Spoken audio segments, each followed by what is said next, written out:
नमस्ते। आज का हमारा टॉपिक है Poynting vector, that means Poynting सदिश। तो देखिए, पॉइंटिंग वेक्टर हमारा जो होता है वो एक तरीके से बोल सकते हैं कि एनर्जी फ्लक्स होता है, दैट मीन्स ऊर्जा का फ्लक्स होता है। तो फ्लक्स हमारा क्या होता है, पर यूनिट एरिया कितना वो फ्लो हो रहा है उसी को हम लोग फ्लक्स बोलते हैं। तो इसमें हो जाएगा पर यूनिट एरिया।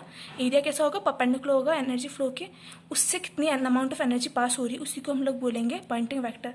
इसीलिए हमारा ये हो जाता है एनर्जी फ्लक्स। अब देखिए, इसका फॉर्मूला हमारा होता है E vector cross H vector, और इसको हम लोग डिनोट करते हैं एन वेक्टर या पी वेक्टर से।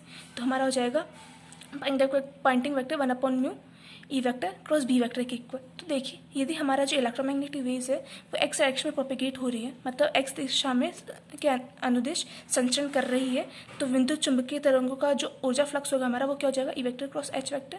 तो देखिए, यदि वो एक्स डायरेक्शन में प्रोपेगेट कर रही है तो हमारा क्या होगा, ई एक्स और एच एक्स वाले कंपोनेंट तो क्या होंगे, जीरो होंगे, हम लोगों ने पहले पढ़ रखा है, और ई वाई ई जेड होगी इसी में होगा, तो इसलिए हमारा हो जाएगा आई cap J cap K cap zero, E Y E Z zero, H Y H Z. तो इससे हमारे पास आएगा I cap E Y H Z minus E Z H Y.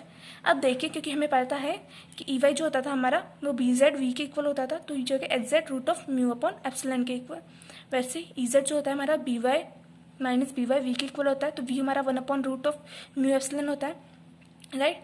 और इससे हमारे पास हो जाएगा H Y root of mu upon epsilon, right, क्योंकि बी वाई क्या होगा, म्यू एच के इक्वल होगा, इससे हमारे पास आ जाएगा H Y root of mu upon epsilon. तो इससे हमारे पास फॉर्मूला हो जाएगा आई cap root of mu upon epsilon H Z square plus H Y square.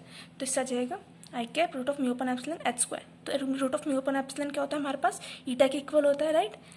तो वो इंट्रिंसिक एम्पिडेंस जो होती थी हमारी वही है माध्यम की, तो हो जाएगा आई कैप ईटा एच स्क्वायर के इक्वल।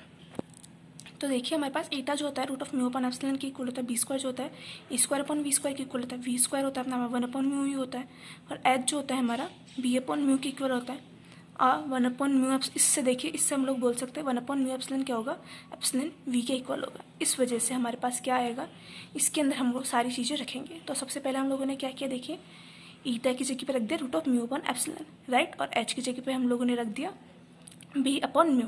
तो इससे आ जाएगा आई cap root of mu upon epsilon B square upon mu square, right. अब देखिए, इसके अंदर हम लोग क्या करेंगे, म्यू से mu cancel, root of mu से म्यू, रूट ऑफ म्यू इधर से कैंसिल हो जाएगा, तो हमारे पास आ जाएगा आई कैप 1/एप्सिलॉन mu B square upon mu के इक्वल। तो देखिए, इससे हमारे पास क्या होगा, बी में तो हम लोग क्या कर सकते हैं, बी को तो हम लोग लिख देंगे ई अपॉन बी स्क्वायर को लिख देंगे ई स्क्वायर अपॉन वी स्क्वायर, और 1/√ऑफ म्यू हो जाएगा हमारा वी के इक्वल। तो इससे हमारे पास आ जाएगा आई cap V into E square upon mu V square. तो इससे जाएगा हमारे पास I cap E square upon mu V. अब देखिए, 1/μ वी हमारा किसके इक्वल होता है, एप्सिलॉन वी के, इसलिए हमारे पास आ जाएगा आई cap epsilon V E square. तो ये हमारा हो गया ई की फॉर्म में, राइट, इलेक्ट्रिक फील्ड की फॉर्म में। अब देखिए, इसकी जो यूनिट होती है हमारी वो होती है volt ampere per metre square के इक्वल। अब हम लोग देखते हैं पॉइंटिंग थ्योरम जो होती है हमारी उसकी डेरिवेशन। तो मैं अभी आपको बताऊंगी पॉइंटिंग थ्योरम क्या होती है, और हम लोग अभी पहले देखते हैं उसकी डेरिवेशन क्या होगी। देखिए, हमारी जो पॉइंटिंग थ्योरम होती है, मतलब पॉइंटिंग प्रमेय जो होती है, वो ऊर्जा प्रवाह की दर बताती है, दैट मीन्स जो अपनी रेट ऑफ एनर्जी फ्लो होगा उसी को शो करती है। तो देखिए, सबसे पहले हम लोग देखते हैं एक वॉल्यूम हमारे पास है वी, उसके अंदर जो एनर्जी होगी इलेक्ट्रोमैग्नेटिक फील्ड्स की वजह से वो क्या होती है, अपनी half integration of V epsilon E square plus mu H square d tau, right, यही होती है। तो देखिए, इस और हम लोगों को जैसे पता है कि विद्युत चुंबकीय क्षेत्र जो होता है हमारा, दैट मीन्स इलेक्ट्रोमैग्नेटिक फील्ड जो होती है हमारी, वो समय के साथ में चेंज होती रहती है, इसलिए हमारा क्या होगा, एनर्जी का फ्लो हो रहा है। तो रेट ऑफ एनर्जी डिसिपेशन जो होगा, ऊर्जा क्षय की जो हमारी दर होगी, उसको हम लोग बोल सकते हैं minus D W upon D T, क्योंकि देखिए हमारे पास यहाँ पे डिसिपेशन हो रहा है, मतलब क्षय हो रहा है ऊर्जा का, इसलिए हमारा जाएगा नेगेटिव। तो minus 1/½ integration of V del over del t epsilon E square plus mu H square d tau. तो अब देखिए, क्योंकि हमारे पास क्या होगा, del over del t E square क्या हो जाएगा, इस फॉर्म में लिख सकते हैं, तो ये हो जाएगा ई ओवर डेल टी, ये टी है, dot E vector plus E vector dot del E over del T, तो ये हो जाएगा 2 E vector dot del E over del T. वैसे ही del H square upon del T किसके equal हो जाएगा, 2 H vector del H over del T के इक्वल। अब ये वैल्यूज़ हम लोग को पहले वाला फॉर्मूला तो उसमें रखेंगे, तो आ जाएगा हमारे पास minus del W over del T equals to minus half integration of volume 2 epsilon E del E over del T plus mu H del H over del T D tau. तो देखिए, इससे हमारे पास आ जाएगा minus integration over V epsilon E del E over del T plus mu H del H over del T D tau के equal.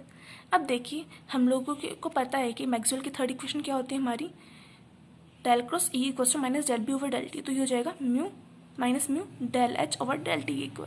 तो देखिए क्योंकि हम लोगों को यहाँ पे क्या चाहिए, H del H over del T चाहिए, H dot del H over del T चाहिए, तो हम लोग क्या करेंगे, mu H dot del H over del T क्या हो जाएगा, minus H vector cross dot del cross E के इक्वल, राइट। वैसे ही हम लोगों को क्या चाहिए, E epsilon E del you over del T चाहिए। उसके लिए हम लोग क्या करेंगे, मैक्सवेल की फोर्थ इक्वेशन का यूज़ करेंगे, क्योंकि उसमें क्या होता है हमारे पास mu epsilon del you over del T होता है, तो इससे हमारे पास आ जाएगा epsilon del you over del T equals to del cross B upon mu minus J vector.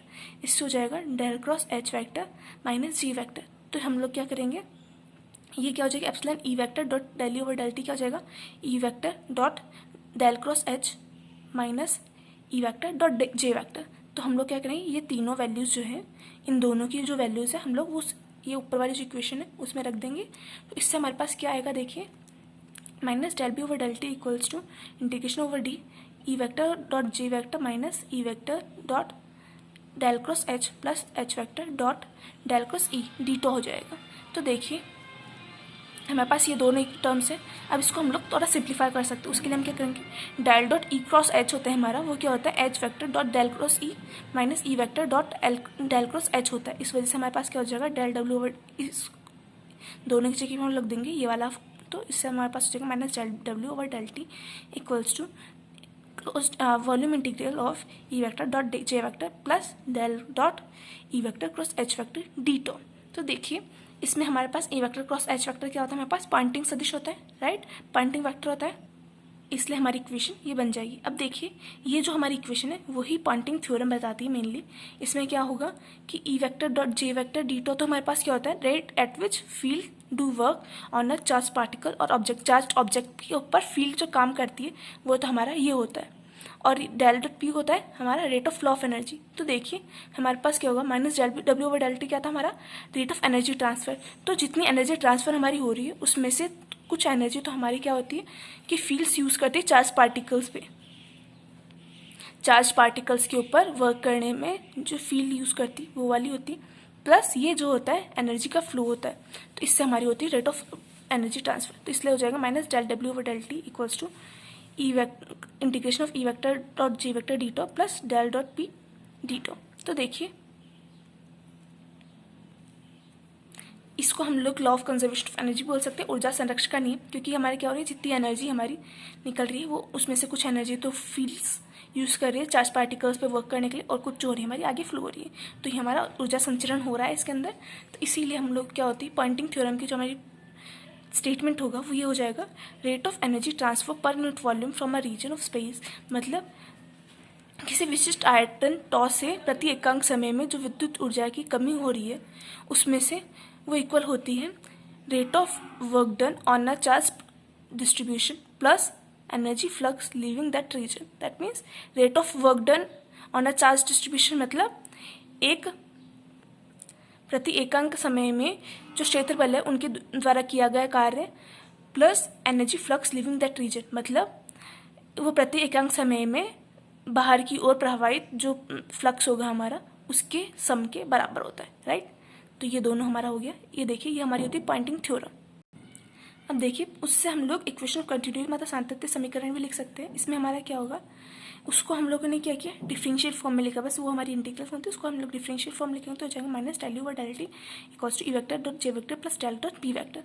तो देखिए इससे हमारे पास हो जाएगा minus E vector dot J vector इधर साइड ले गए और del you over del T तो किधर ले गए, तो equals to del you over del T plus del dot P vector. तो देखिए यदि हमारा मीडियम जो है वो नॉन कंडक्टिंग मतलब कुचालक माध्यम है तो पास जे वेक्टर क्या होता है हमारा जीरो होता है, इस वजह से हमारी del you over del T plus del dot P जो होगा हमारा इक्वल टू जीरो हो जाएगा।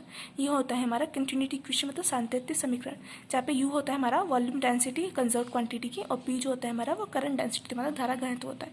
अब देखिए हम लोगों को यदि इंटेंसिटी ऑफ लाइट मतलब प्रकाश की तीव्रता निकालनी है तो वो क्या होती है, एवरेज होता है पॉइंटिंग वेक्टर का, तो वो हो जाएगा हमारा एप्सिलॉन वी ई स्क्वायर का एवरेज आई कैप। तो देखिए जो हमारा एवरेज एनर्जी ट्रांसमिट होती है पर यूनिट एरिया वो होती है perpendicular direction of propagation of light, तो उसी को हम लोग बोलते हैं इंटेंसिटी ऑफ लाइट। तो ये हो जाएगी हमारी आई जो होगा एवरेज ऑफ पी वेक्टर। तो इससे हमारे पास ई स्क्वायर का जो एवरेज होगा वो होता है ई नॉट स्क्वायर अपॉन 2, इसलिए हम लोग जब यहाँ पे रखेंगे नॉट स्क्वायर अपॉन 2 आई हमारा हो जाएगा half epsilon V E naught square I cap. तो तो आई हो गया हमारे पास half E naught square upon mu V I cap volt per metre square. अब देखिए हम लोग को जब मोमेंटम निकालना हो, विद्युत इनका संवेग निकालना हो, तो देखिए हम लोग को पता है कि एनर्जी डेंसिटी जो होती है हमारी वो W होती है, और आइंस्टीन के द्रव्यमान ऊर्जा संबंध की वजह से संवेग घनत्व हमारा क्या हो जाएगा, U अपॉन C के इक्वल हो जाएगा epsilon E square plus mu H square upon 2C के equal.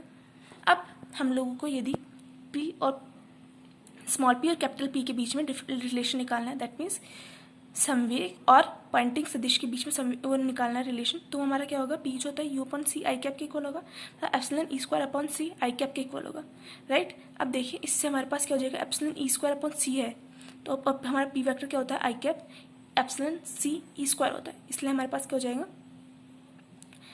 Epsilon E square P upon C के इक्वल हो जाएगा। तो इससे हमारे पास P जो होगा P वेक्टर अपॉन C के इक्वल हो जाएगा, मतलब मोमेंटम और पॉइंटिंग वेक्टर में रिलेशन होगा।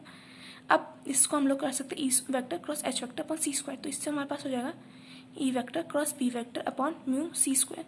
तो देखिए जो P होगा हमारा हो जाएगा epsilon E square cross B square, sorry P vector जो होगा हमारे पास वो हो जाएगा epsilon E vector cross B vector के इक्वल। यहाँ पे हम लोगों का पॉइंटिंग वेक्टर का जितना भी टॉपिक है वो कंप्लीट होता है। Thank you.